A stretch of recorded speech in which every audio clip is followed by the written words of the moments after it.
how to upload YouTube Shorts in high quality, YouTube Shorts 4K HD upload. Hello guys and welcome back to today's video.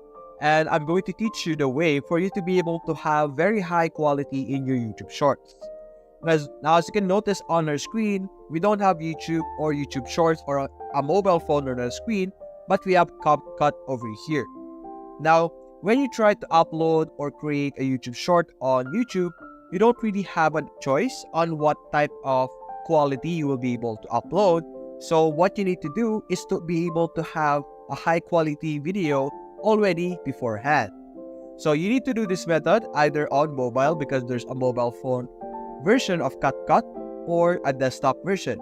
I'm using a desktop version because it's easier to understand and it's smoother with the process.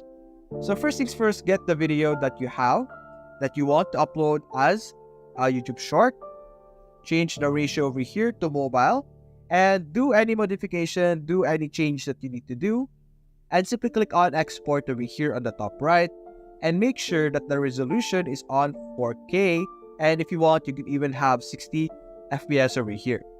And if you export this and then you upload it on your Google Drive and then simply download it on your mobile phone and then upload it to YouTube, you will be able to maintain a 4K quality video without having to edit it on your YouTube or anywhere else. That's all you need to do and you will be able to have a guaranteed 4K video. So that's basically it guys. If you enjoyed this video, leave a like and subscribe. Thanks for watching.